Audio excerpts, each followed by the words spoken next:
आप देख रहे हैं बेनिफिट टीवी। नमस्कार, मैं रविंद्र कुमार और आप देख रहे हैं बेनिफिट टीवी न्यूज़। हम जनता की आवाज़ उठाते रहते हैं, जनता की समस्या लगातार आप तक पहुंचाते रहते हैं कि आखिर जनता की समस्या क्या है। नौजवानों के लिए लड़ने वाले अनुपम सर, जो कि स्वर्ण सेना के अध्यक्ष भी हैं, आइए उनसे जानेंगे कि जो नई सरकार बनी है उस सरकार के कामकाज पर किस तरह से बीजेपी हमलावार है। वो कह रही है कि जो नौजवानों को रोज़गार, तेजस्वी यादव ने अपने चुनावी भाषण में कहा था कि पहली कैबिनेट की बैठक में 10 लाख लोगों को रोजगार देंगे। तो बराबर बीजेपी ये सवाल कर रही है कि 10 लाख रोजगार कब देंगे तेजस्वी जी, हमें बताइए। तो हमारे साथ हैं नौजवानों के नेता, उनसे हम बात करते हैं, अनुपम जी से। सर, क्या कहना है आप इस पे? पहले आपके सभी दर्शकों को जन्माष्टमी की हार्दिक शुभकामना जी। जहाँ तक बात रोजगार है, 10 लाख जो माननीय उप मुख्यमंत्री तेजस्वी यादव ने कहा है, सबसे अधिक खुशी मुझे इसी बात पर है कि नौजवान है वो व्यक्ति। ठीक है, किस परिवार से आते हैं, किस परिपाटी से आते हैं, वो अलग मुद्दा है, लेकिन ये बहुत खुशकिस्मती की बात है कि नौजवान है। अब 10 लाख नौकरी की बात उन्होंने की है, उसके लिए आपको समय देना होगा। अगर आज कोई योजना का आप शिलान्यास करते हैं तो कल तो नहीं बन जाता है। एक घर बनने में भी 1 साल लगता है। अगर नौकरी का वादा किया है तो उन्होंने कुछ सोच समझ कर किया होगा। अगर नहीं कर पाएंगे तो ये उनकी विफलता होगी। लेकिन अभी तुरंत आप 1 दिन पहले आपने घोषणा किया है, 1 दिन बाद आप ये नहीं मांग कर सकते हैं। मांग कर सकते हैं, लेकिन वही बात है कि कुछ समय देना पड़ेगा। तो जैसे कि अभी बिहार में जो शिक्षक लोग हैं, मतलब संविदा के आधार पे बहुत सारा मतलब पारा मेडिकल का जो स्टाफ है वो भी संविदा के आधार पे है। बिहार में एक मतलब संविदा के आधार पर बहुत सारे लोगों को नौकरी मिली है। वो लोग परमानेंट की बात कर रहे हैं। पिछले सरकार में उन लोगों का परमानेंट नहीं हो पाया। नई सरकार कितनी नौकरी की सृजन करेंगे, कितनी सत्यता आपको लगती है?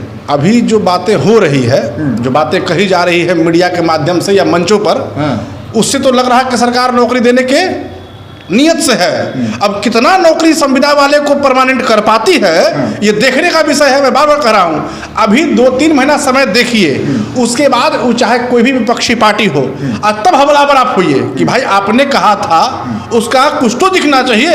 अगर नहीं दिख रहा है तो आप भी वही हैं। और जहाँ तक बात है कि ये दोनों नई पार्टी गठबंधन का, अभी कुछ दिनों का समय देना चाहिए, फिर देखिए क्या होता है। तो लगभग कितना समय देना चाहिए?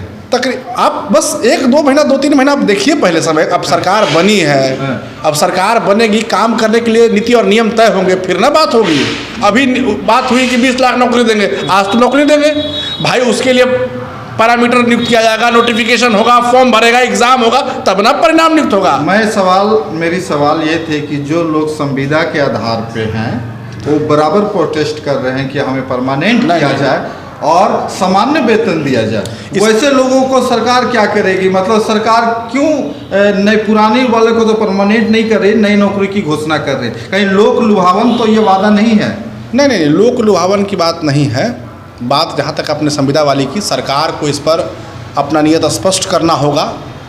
उनको परमानेंट करने का प्रयास या जो भी प्रक्रिया है उसमें तीव्र गति लानी होगी, ताकि पहले उसको निपटाया जा सके जो संविदा वाले हैं, बाद में जो नए जॉब वाले हैं उनको निपटाया जाए।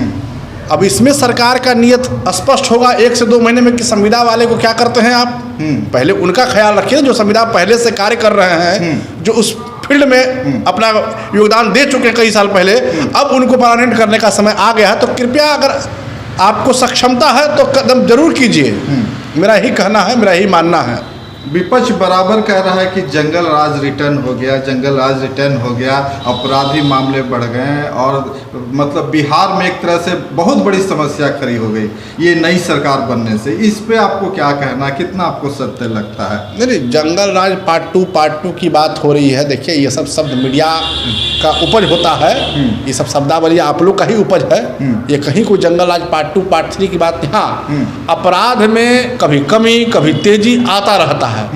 वो किसी का भी राज रहा हो, वो कोई भी सरकार रही होगी, दुनिया के इतिहास लौट के देख लीजिए, अपराध में कभी कमी कभी तेजी होता रहता है। इसको कोई रोक नहीं सकता है। हाँ, नियंत्रण बनाए रखने के लिए सरकार को, अंकुश लगाए रखने सरकार को कठोरता से कदम उठाना चाहिए। कहीं भी घटनाएं घट रही हैं, क्यों घट रही है, ये संबंधित जो भी जिला कप्तान है उनसे सवाल करने चाहिए। और अगर घटनाएं बढ़ रही है तो रोकने के लिए एकदम भरसक प्रयास करे सरकार। अपने संबंधित जितने भी पुलिस अधिकारी हैं उनको सख्त आदेश और निर्देश दे कि इन सब घटनाओं का पुनरावृत्ति नहीं होना चाहिए। जी, नौजवान के आप स्वर्ण सेना के अध्यक्ष भी हैं, नौजवानों को क्या उम्मीद है इस सरकार से? देखिए, सौर्य सेना की जो बार बार जो बात आ रही है, सौर्य सेना एक विकल्प के रूप में उभरेगी, ये आप लिख लीजिए। मैं बहुत दिनों से देख रहा हूँ, फला ने सवर्ण सेना बना लिया, फला ने अग्नि सेना बना दिया, दलित सेना बना दिया, महादलित सेना बना दिया। अरे समाज निर्माण की बात कीजिए, हटाइए इन सब बातों को। समाज निर्माण की बात कौन करेगा? कोई नहीं। समाज निर्माण की बात कोई नहीं करने को तैयार नहीं। हम समाज निर्माण की बात कर रहे हैं। 25 से 40 वो दलित हो, महादलित हो, ओबीसी हो, बीसी हो, जनरल हो, उसका कोई मतलब ही नहीं है। नौजवान हो, हमारी एक पीढ़ी, हमारी एक धरा है, हम उसके लिए काम करेंगे। जी, नई सरकार से कितनी उम्मीद करते हैं? नई सरकार से हमें बेहद उम्मीद है, क्योंकि माननीय उप मुख्यमंत्री नौजवान है।